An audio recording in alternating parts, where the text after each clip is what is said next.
Welcome to the Nerdstalgic podcast with your host, the Ginger Bookworm. Nerdstalgic with the Ginger Bookworm. Nerdstalgic with the Ginger Bookworm.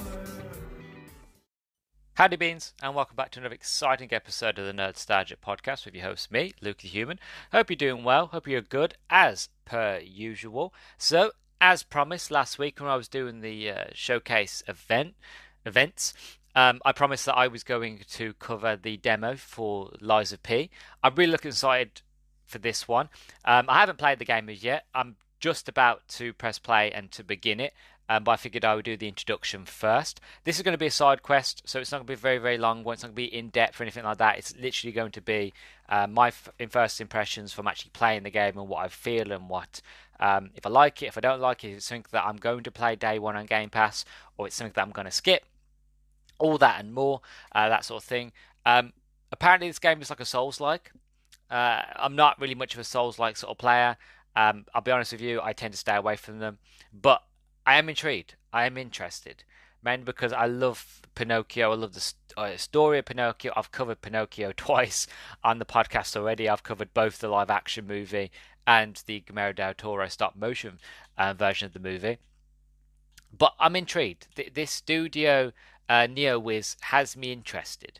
And it's day one on Game Pass. So I figured when it comes out, I've got it anyway because I've got Game Pass. So I've got nothing to lose. I'm interested in the story of Pinocchio and their twist on taking sort of a steampunky sort of twist, Dark Souls-y thing on Pinocchio, which I love that idea, that concept. From all the things that I've seen, it reminds me of kind of like American McGee's Alice in Wonderland, how he took a twist on that fairy tale and made it into a video game. So I'm interested. I am ready to explore.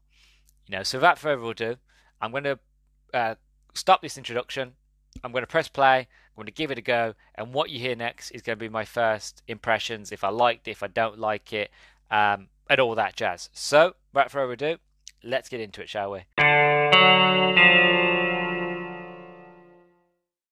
Right, so I've just finished the demo. Well, technically, tell a lie. I didn't finish the demo because, and I will state it now, as I will state it through the rest of this short review, I suck at Souls games. I really, really do. I'm not good at them at all. There's a reason why I don't play them. Why I'm not a fan of Elden Ring. I'm not a fan of Dark Souls and Demon Souls and all those sort of Souls-like games. Is a fact of I'm just not good at them. I've tried them and I suck, and I'll admit that. And it's the same for this game. But I'll be honest with you. Even though that I died multiple times, and I'll be honest with you, I got as far as the end of the demo, which I did, which took me a lot of deaths and a lot of rinse and repeat to do it. I was still beaten by the boss. I couldn't beat the boss, and I just rage quit. That being said, I still enjoyed my time. I was interested. I was intrigued. The world is gorgeous. It is beautiful. It is wonderfully put together. It's fascinating. It takes the idea of Pinocchio and like a World's Fair and brings it in like a steampunky Victorian sort of style. You have these not creatures, but these like robots that you fight, which are called puppets, that are like policemen, waiters. I think there was like dogs ones that you fight. There was also the main boss at the end, which I forgot to write his name down, which was it was like a what's it's not a clown, the person who runs the carnival, like carnival master, that sort of thing. All of the creatures and enemies that you fight are very much stylized against steampunky. They all look robotic, and when you hit them, you get covered in oil. P, the character, he gets covered in oil because, as you would do, he's slashing them. And whenever he gets hit, you can tell where he's been slashed on his body because it will show up as oil. Absolutely fantastic. It really sort of brings you into this idea and concept of this world they're trying to build. You do, at the start of the demo, you do get a choice of different fighting styles that you want to go for. So you have the path of the cricket, which is balance, which is a good mix of power and speed. You have the path of the bastard, which I can say that because it's Old English, which is dexterity.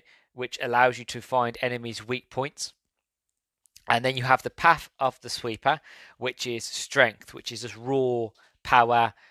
So the idea behind that one is instead of like you'd have one weapon in your hand, which is like a saber, you would have like a broadsword. You know, I went for sort of the balance. I went for the path of the cricket because I wanted to experience kind of I wanted a good mix of both. I wanted to be able to dish out and power, but without able to dodge. Because one thing that I do know about these games is that you dodge for your life, because that is kind of the point. To stay alive, you have to dodge. It's not just about whack, whack, whack, get as much damage as possible.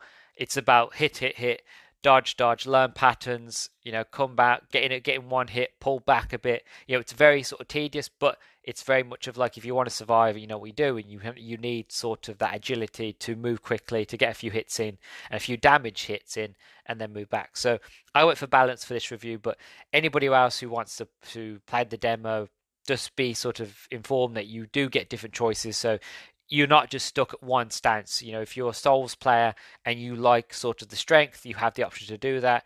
Or if you want some dexterity, so a lot more movement and be able to target weak points, you've got that. And somebody wants a bit of both, you have that as well. So there might be more in the main game, but these are the ones that get available to you in the demo. The combat is quick and smooth, but I still suck at Souls games, as I mentioned. The animations are very, very beautifully done. P moves very graciously. Again, I didn't get to sort of test it out with him using like a broadsword, but I would imagine the animations would move very sort of smooth, very quick, very sort of precise. But yeah, everything ran very smoothly. I just suck at these games. I died a few times before I even got out. So when the game starts, you start in like an abandoned train station, and as you work your way through, you can see a lot of dead bodies on the floor, and a lot of these puppets, robot things are around, and you take them out one by one. And the game tells you how to dodge, how to parry, how to block, how to hit with like a charge attack, heavy attack, light attack, that sort of thing. The game tells you this one by one, and then afterwards you kind of look. I've played Dark Souls 1, for example, and I'll be honest, I never got past the first section. I never got past the Asylum Demon, mainly because one thing that I didn't know when I first played it, which I didn't learn until later on, which by that stage I couldn't be bothered to go back, was that what you meant to do is when you first encounter sort of the Asylum Demon, you're meant to go round once. Unless you're a skill player. If you're a skill player, you don't need to do this. But the idea is, and this is what I was told, I don't know if it's true, I might be wrong, I usually am. This is what a friend of mine who plays Souls games told me at the time, was the fact of you eat the boss, you can't fight him, so you go around, do the gauntlet, you go meet him again, then you have the option to either fight him or you can run the gauntlet one more time, and that should be enough to take him out and get you ready for sort of the rest of the game. And in this game, it's kind of the same. The only difference is when you run the gauntlet before you get to this small, it's not even a big boss, really. It doesn't even have a name. It's just a really heavy, sort of huge bloke, huge puppet. It looks like an old police officer, an old sort of English police officer, or what would be called a bobby. And he's difficult. He's quick. You know, he changes his fighting styles a lot, and he beat me a lot, to be honest. And I generally had to die a few times to kind of live, die, repeat, to figure out what it is I have to do, to recognize patterns. And again, I was still interested, I was still intrigued, but I died a lot. But it was that intrigue that kept me going, was like, yes, it's a bit annoying that I have to run the gauntlet again and all the enemies have respawned, but it's a fact of every time that I died, I got better at dodging, I got better at giving damage, taking a step back, let them do their attack pattern, go back in, get a few hits in, and eventually I got pretty sort of good at killing these lower sort of imps, these lower sort of puppet drones, and to the point where I finally got to this little mini boss, little big bloke, beat him, destroyed him, and I felt, you know, I felt like I achieved something. When I finally beat him, I generally felt like I had achieved something, and this is sort of the feeling that most people that play these Souls games get, or from what I've seen, that it's the whole reason they play these games. It's the fact of, yes, you will die a lot, but it's that sort of reward and satisfaction you get for defeating big enemies after tirelessly being destroyed by them constantly. You know, so I kind of understood where they come from. I understood the joy and I can understand the adrenaline rush of it. But again, I suck at these games, and again, I got to the final boss. It kept kicking my ass, and eventually, I was like, I've seen and done enough. Because once you leave the once you destroy the big guy, and you get the key, and you leave sort of the station that you're in. You get to go to sort of this little well, a city. You get to go into the city, and it gets more destruction, and there's a lot more sort of puppets around, and you've got to destroy them. And then you get introduced to these little hound puppets as well. But you also get introduced to this thing called a Stargate. And it's the basic idea of it. It's kind of like, again, I've not played a Souls game, so I'm not really sure if I'm correct with this. But I think it's called the campfire in a Souls game, where you can go there and you can replenish your health and also save the game. But also in Lies of P, you can use that. So any enemy that you kill, you get these things called errands or echoes or something like that. And the more enemies you kill, you get a build up of this substance, shall we call it. And you can use that to upgrade yourself, to upgrade your vitality, to upgrade your strength, your speed, your dexterity. And I did. I went for strength and vitality so I could dish more damage and take a lot more hits as well, being a bit more sort of agile as well. And I found that once I did that, a lot of the puppets that I faced went down really easily.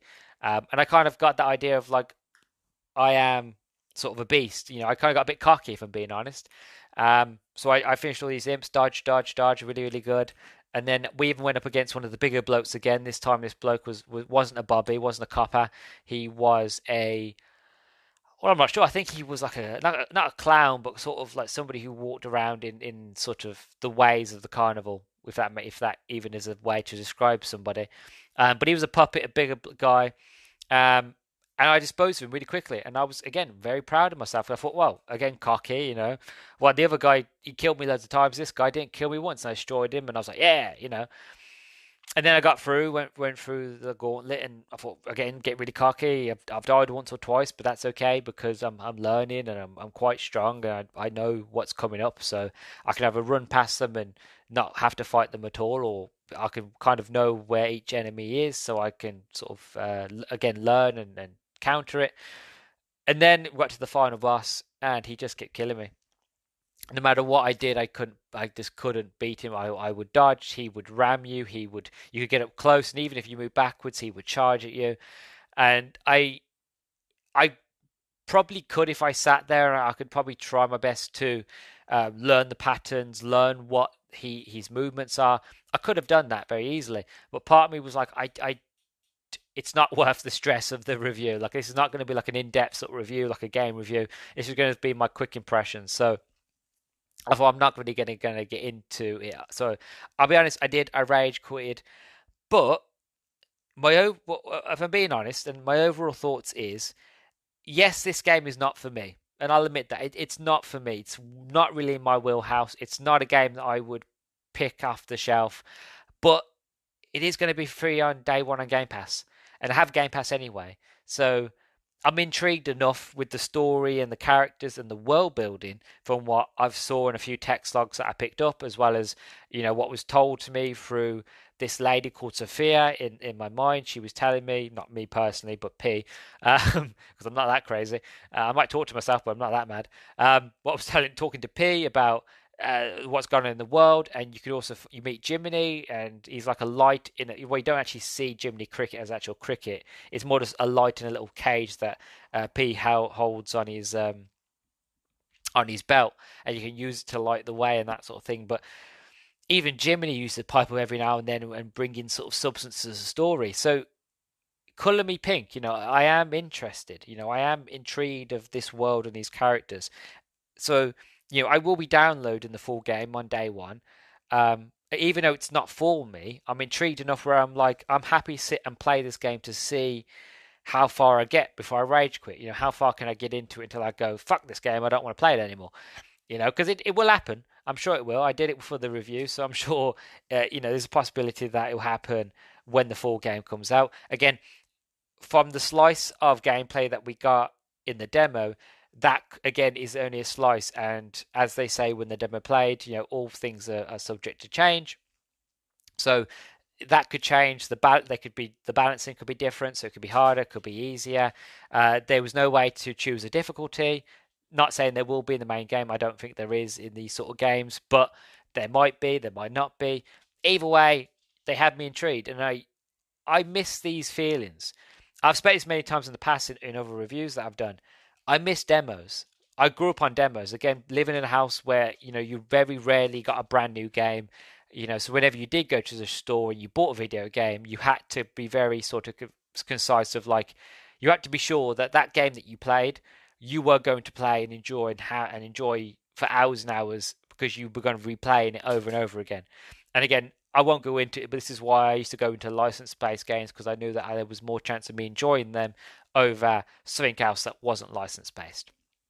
And that's the same sort of feeling that I got here. Like, I haven't played a demo in years, because I never felt the reason I had to.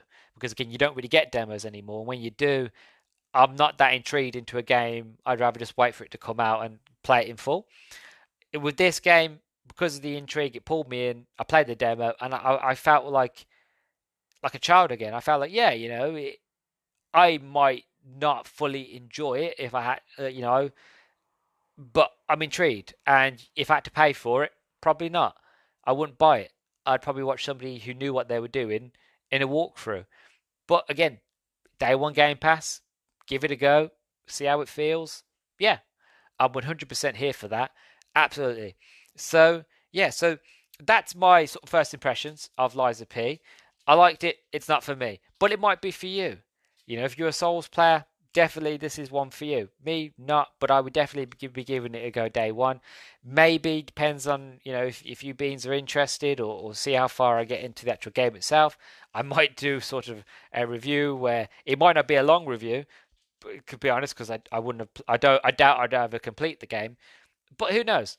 So if that's something that you want to see, or you just want to hear about my bad time and how much I hated it and hated myself for playing it, let me know if you want to hear that. But overall, I'm intrigued, and that's the main thing. That's the one thing I want you beings to take away from this first impressions, is that I'm interested.